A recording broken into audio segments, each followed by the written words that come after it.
Sejarah masuknya Islam ke Nusantara merupakan proses panjang yang berlangsung selama berabad-abad dan melibatkan berbagai jalur serta komunitas. Sejak pertengahan abad ke-7 Masehi, wilayah kepulauan ini telah menjadi bagian dari jaringan perdagangan internasional yang menghubungkan dunia Arab, Persia, India, dan Cina. Melalui jalur perdagangan inilah, Islam pertama kali diperkenalkan oleh para saudagar Arab dan kemudian diperkuat oleh kehadiran para pendatang dari Persia. Namun, kehadiran Islam pada masa awal tersebut belum serta-merta diikuti oleh proses konversi besar-besaran di kalangan penduduk pribumi. Video ini akan mengulas fase awal masuknya Islam ke Nusantara, mulai dari catatan-catatan asing hingga bukti arkeologis tertua, termasuk makam Fatimah binti Maimun di Leran, Gresik, yang menjadi salah satu penanda penting kehadiran Islam awal di wilayah ini.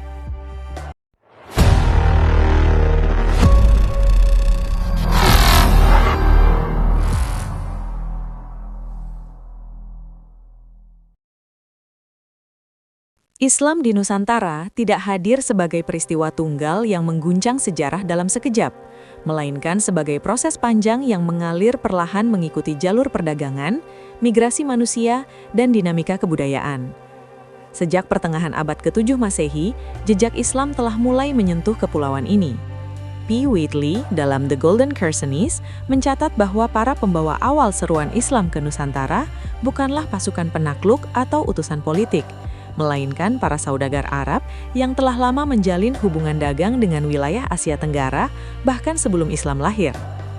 Kehadiran mereka tercatat jelas dalam sumber-sumber Cina dinasti Tang yang menyebut keberadaan para pedagang Arab, disebut Tazih, di kerajaan Kalingga pada abad ke-7, tepat pada masa pemerintahan Rani Simha, seorang penguasa perempuan yang terkenal tegas dan keras dalam menegakkan hukum.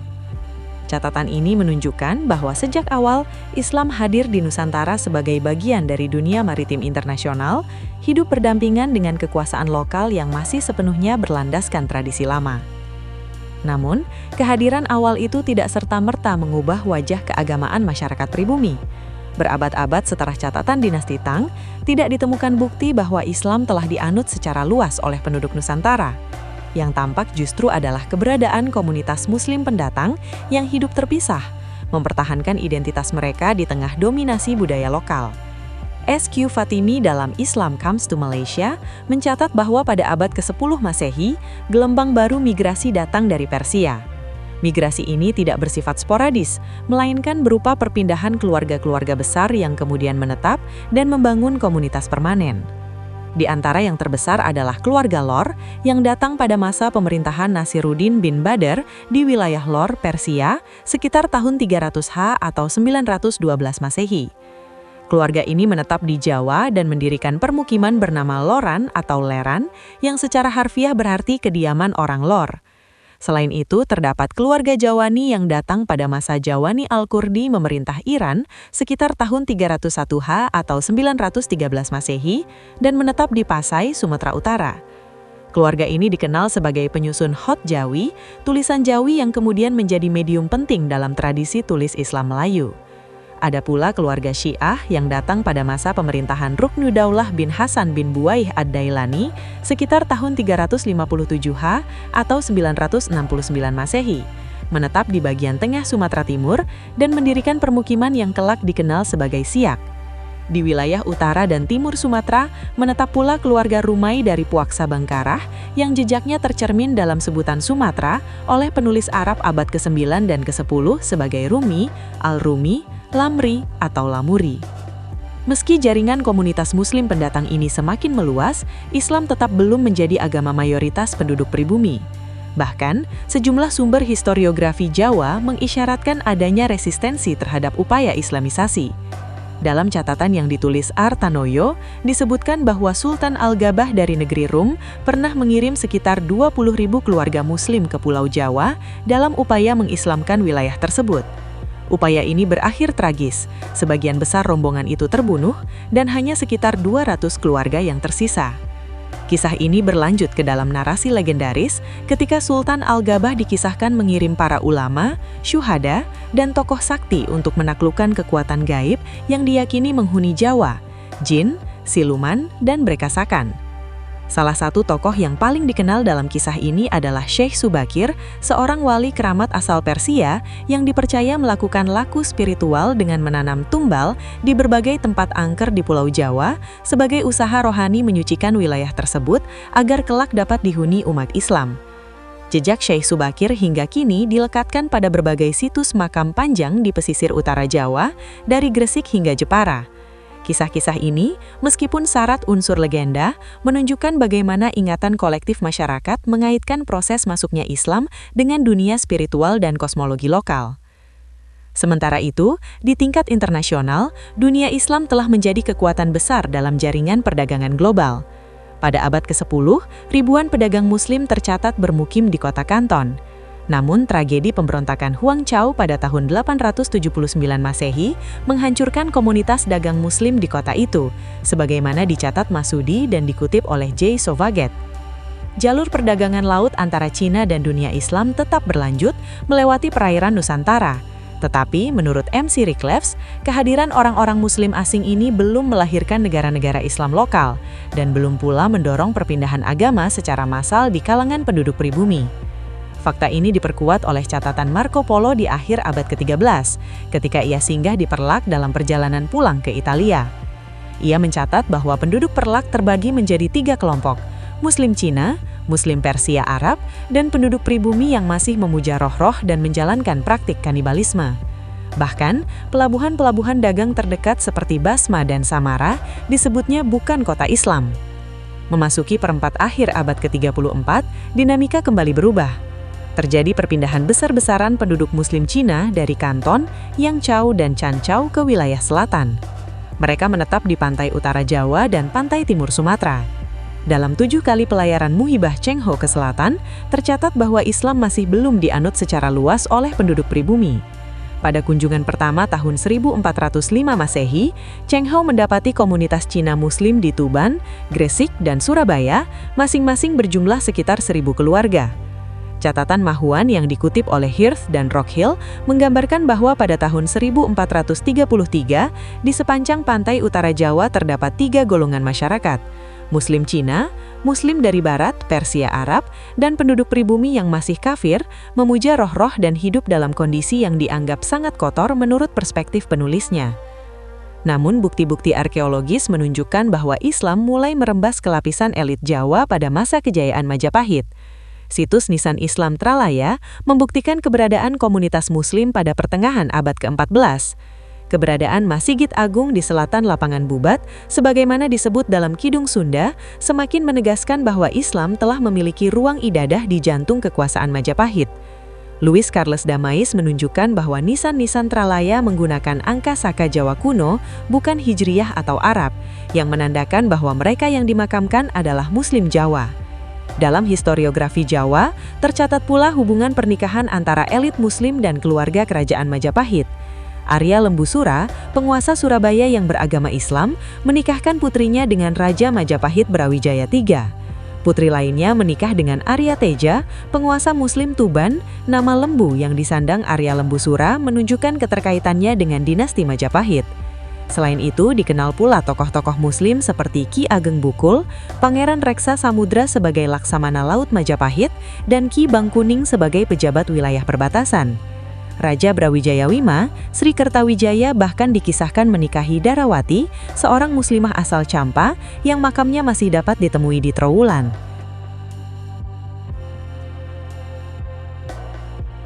Jejak Islam paling awal yang dapat disentuh secara nyata di bumi Nusantara tidak hadir dalam bentuk kerajaan, pasukan, atau prasasti kekuasaan, melainkan terpatri sunyi dalam sebongkah batu nisan di Dusun Leran, Desa Pesucian, Kecamatan Manyar, Kabupaten Gresik.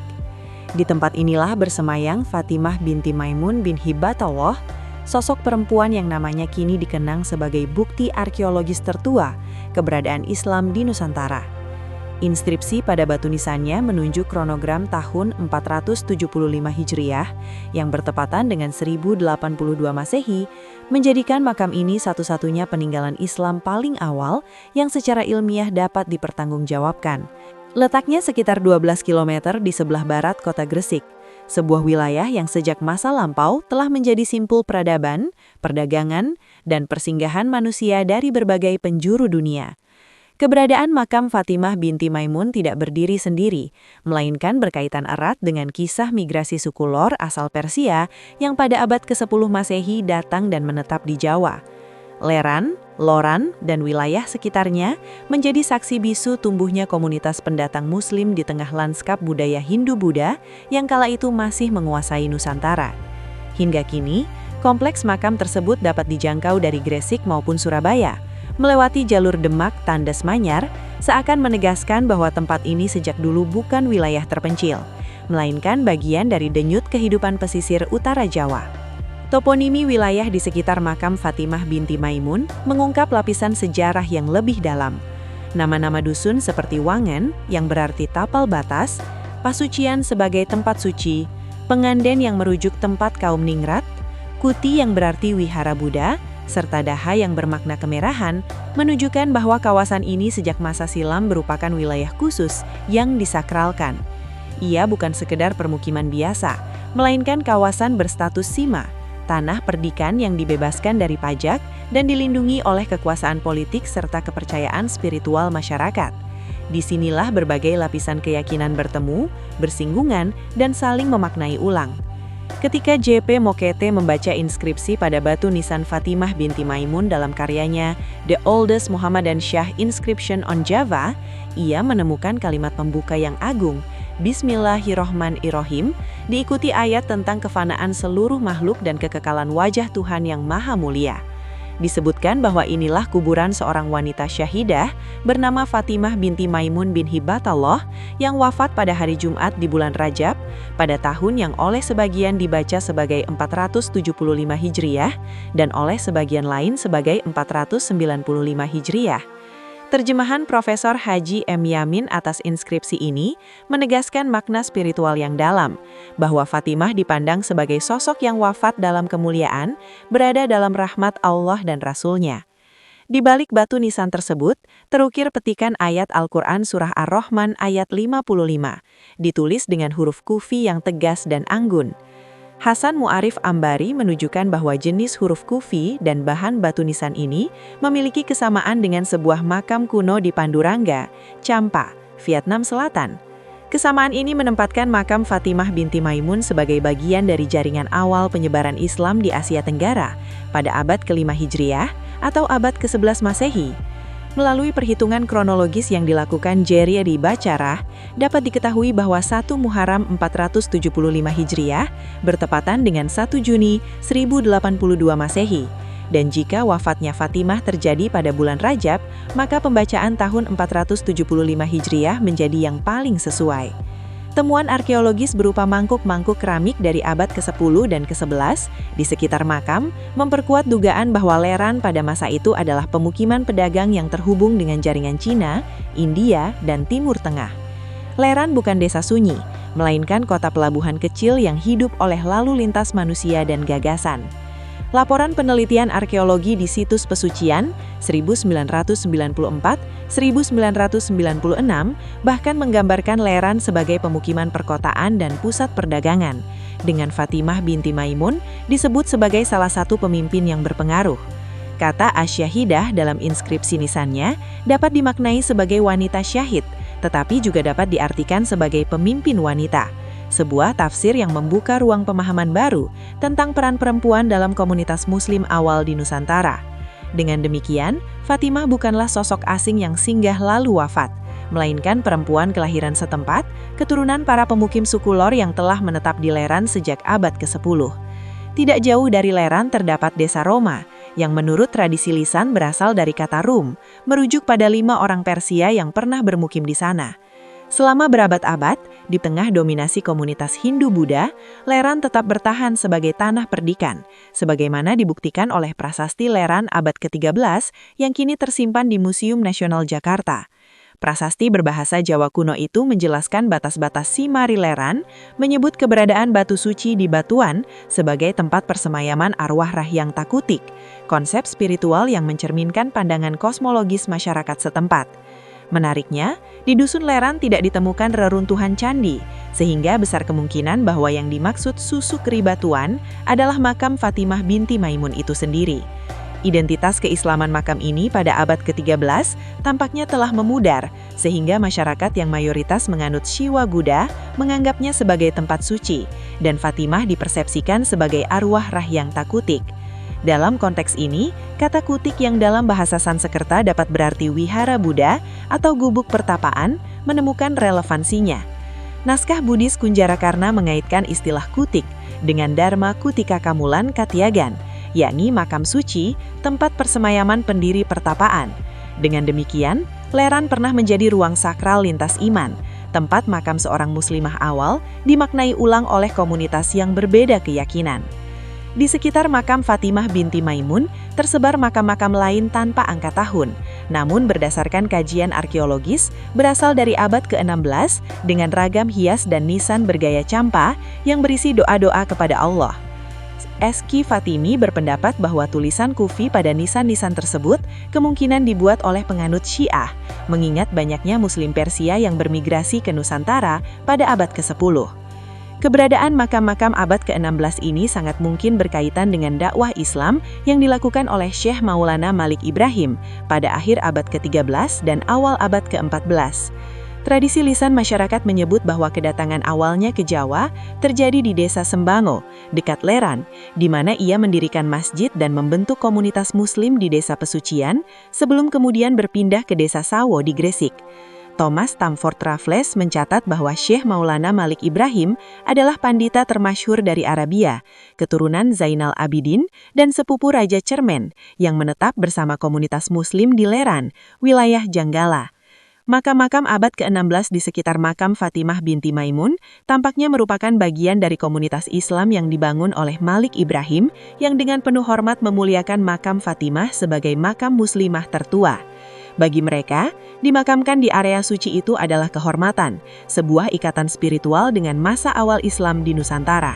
Dengan demikian, makam Fatimah binti Maimun tidak hanya menjadi penanda kronologis awal Islam, tetapi juga simpul memori kolektif, tempat sejarah, kepercayaan, dan identitas saling tertaut dan terus hidup hingga hari ini. Berdasarkan sumber-sumber historiografi, arkeologi, dan tradisi lisan, dapat disimpulkan bahwa Islam telah hadir di Nusantara sejak awal Masehi Islam, namun baru mengalami penerimaan luas pada abad ke-15. Bukti-bukti awal seperti keberadaan komunitas pedagang Muslim, catatan perjalanan asing, serta makam Fatimah binti Maimun menunjukkan bahwa Islam lebih dahulu hadir sebagai agama komunitas pendatang sebelum kemudian berasimilasi dengan masyarakat lokal. Proses ini berlangsung secara bertahap dan tidak terlepas dari konteks sosial, politik, dan budaya Nusantara pada masa itu. Dengan demikian, sejarah Islam di Indonesia tidak dapat dipahami sebagai peristiwa tunggal, melainkan sebagai rangkaian panjang interaksi lintas peradaban yang membentuk wajah keislaman Nusantara sebagaimana dikenal hingga hari ini.